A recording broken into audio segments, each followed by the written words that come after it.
I wonder if that little scar in the landscape over there was actually meant for his landing pad, and some of that is still left over. Let's see. Yep, maybe it's so.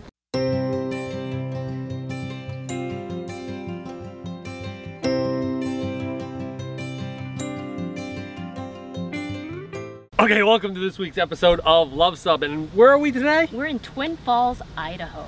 We're wrapping up our time here in Idaho and thought we would check things out here. This was a quick, unplanned stop, and we have one day, and we're going to see, hopefully, everything there is to see here. Yeah, we've done a little bit of research. We know that there's one biggie, but there's something that we found here that I still can't believe we found. Right, we didn't expect this at all. So we're going to check it out. That's a butte right there. That's a beauty of a butte. Look at this road. You don't want to bring your Airstream down here. It's $5 to enter. Yes. Probably helps to have cash. It does say RV parking. Yeah, but not for big ones, I would think. I guess you can come down with your RV. That's a pretty big one.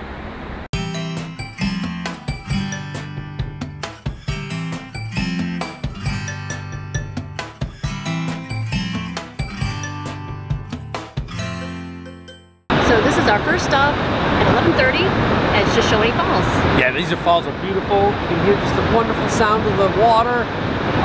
Like you say, it does remind us a little bit of Letchworth State Park over in New York. Yep. I'm not sure about Niagara. Niagara is just a big, massive thing, but this really is beautiful with the butte in the background there, you can see. Yep.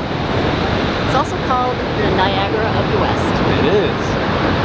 And of course, the thing that I find most interesting is not so much the falls, but the power generation station and the outflow that you can see as the water comes through the turbines to generate some power. That to me is even more beautiful than the falls, maybe. At our campground, the RV hostess there said that, well, Shoshone Falls won't be that great because we're irrigating right now. And so we're like, okay, I figured there'd be like this little trickle or something like that, but that's still pretty good. If they're irrigating, I'd like to see it when it's not irrigating, even though at the ranger station they said the water level was high. The other thing that's super surprising to me, I guess, you know, I thought Yellowstone, yeah, I get the volcanic activity of Yellowstone, but one of the things that they talk about is the volcanic activity throughout Idaho here, with Craters of the Moon, which you can check out that video up here when we visited there, but also how all the volcanoes and everything formed a lot of the rock here that's resulting in this awesome canyons. Let's go on to stop number 2. Okay, one of the fun things that we love about travel is finding something completely unexpected and pure Americana. Absolutely. This was a hidden gem that not a lot of people know about. If you look at the parking lot, we're the only car here. Yeah, we didn't even know this existed, but standing behind us is the ramp that Evel Knievel used in his attempt to jump the Snake River in 1974. Right, and he didn't quite make it. No, he had 3 rockets. One was for the test, the second one was for a test, and the third one was the rocket that he was to use. The first one ended up crashing in the river. The second one ended up crashing in the river. Yeah. And the third one did too, so he never really made it. I think the third one didn't quite make it because there was a parachute issue, right? The drogue deployed early, and so he ended up going into the river, suffering only minor injuries. But hey, comment below if you, your sibling, or your children or whatever had one of those Evel Knievel stunt motorcycle things. Yep. Your brother had one. Yep, you had one. I had one, plus I had the rocket also. And didn't you make a sad attempt to jump your fish tank? Yes, and I believe I put it into the fish tank, but that's back in Colin's history. Yeah. So anyway, let's go ahead and check out the Evel Knievel ramp. So you can still see some of the support structures that held the ramp that the rocket motorcycle was actually used to launch Evel into the abyss. And you can see this would have been his last view as he was launched over the Snake River, only to plummet below. And that's where he ended up, right down in there. Not there, there. So this is a little hidden gem, but if you're on the bike path along the Snake River Canyon, you might be able to see this as a little surprise.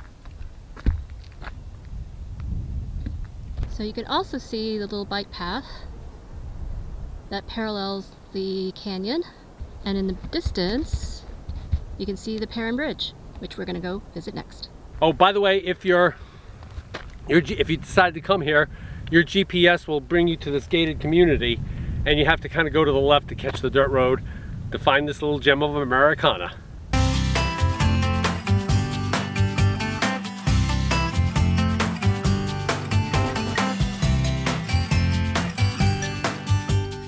Okay, so this is like the worst review ever because we had no intention of filming this particular. We're just like, let's just sit down, have lunch. We're filming the Shoshone Falls video, and we're just, let's have lunch. But the food, the beer, the atmosphere was so spectacular. We're like, this could be a Luv Subbin contender for best brew pub of the year. So what did you end up with?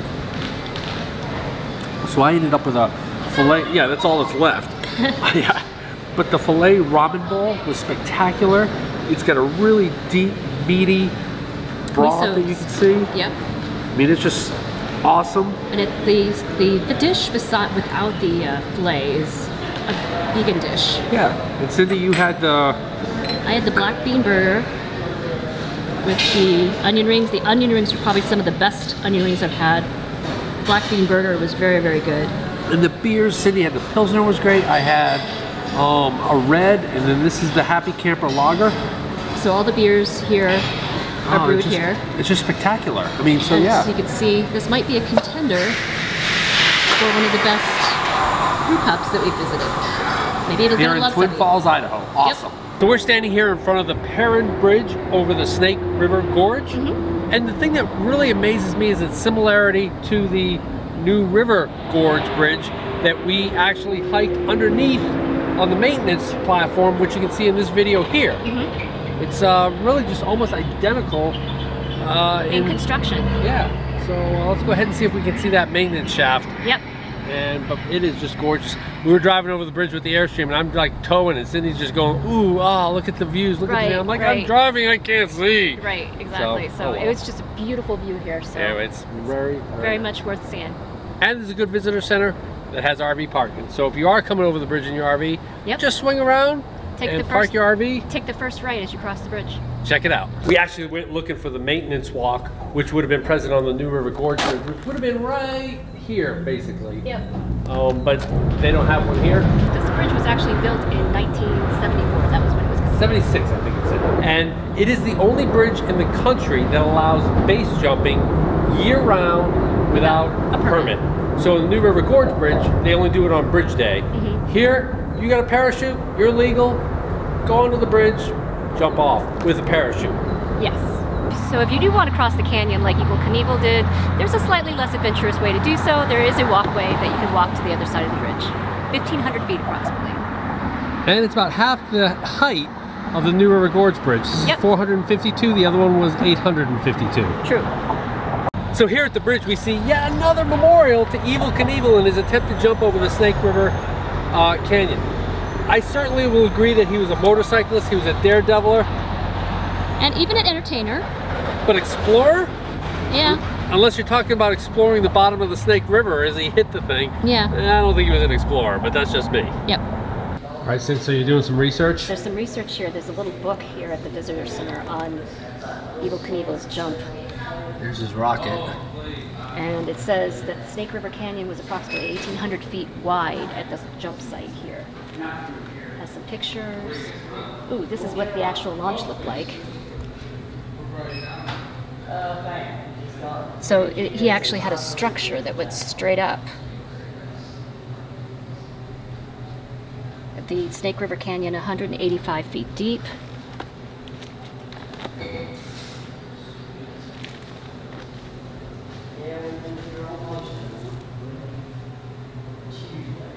That was the planned jump. He was going to shoot up and go across like that. What did he do? He went... Evil.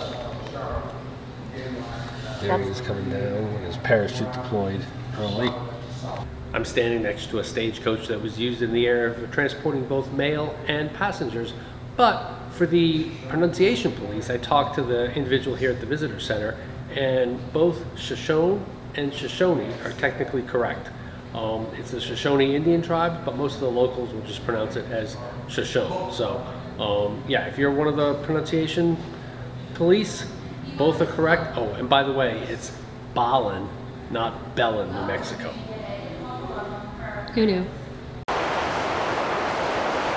So there's a huge dust storm. Rich is taking shelter behind their next door neighbor's motorhome. They unfortunately left with their awning down. He has been doing everything he can be doing to try to tie it down, to brace it or anything. I think this storm's going to be worse before it gets better.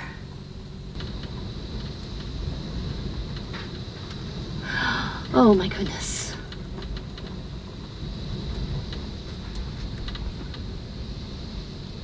It's just flipped over on the top of the rig there. Rich is coming back in. There's nothing more he can do.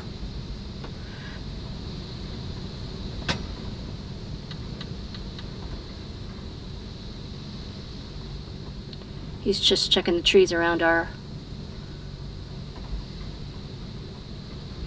airstream to make sure everything looks okay. This is a crazy storm. I feel so bad.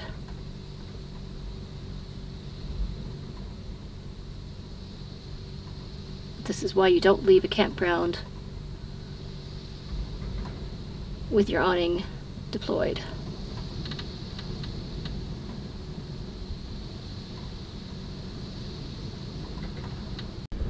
So it looks like someone from the fairgrounds came by trying to help. This is just nuts.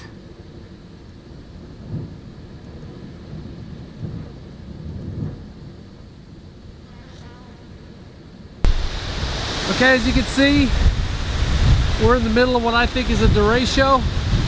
I've never seen winds like this.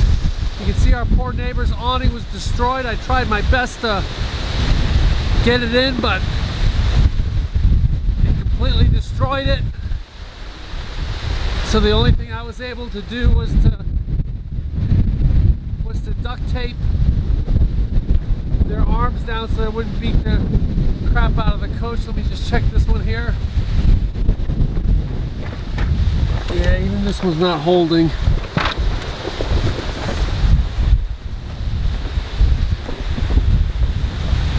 But yeah, I've never seen winds like this. And it's been going on for at least an hour like this. Did she stake down? We never had our awning up, but I did, as what I believe to be the derecho start. I actually did put my wheelies up and my lock on. Dishy I laid down and covered in a plastic bag for the dust. I wasn't able to put stuff in the truck, so it all went underneath. See some minor branches down, but this is either a haboob or a derecho. One of the, it's just crazy. But we're hunkered down, doing okay. So it looks like we have some weather coming in. Yeah, it looks like a little bit of weather back there, but at least it's not going to be the haboob or the sandstorm, whatever it was, that ruined our poor neighbor's awning. Right. And yeah, that was pretty intense. We had about, what, 2 minutes to get our stuff inside before literally, we didn't even have time to put the chairs in. Yep. Thankfully, our awning was already up and secured. Yep. But yeah, I think we're gonna experience some more weather here, but a little bit of weather here. Maybe some rain would actually clean everything off, and if it's no thunder, maybe. We'll have to think about that one. The rainbow after the storm, it's just amazing. That's pretty complete. Yep. Look at where it ends. That is awesome.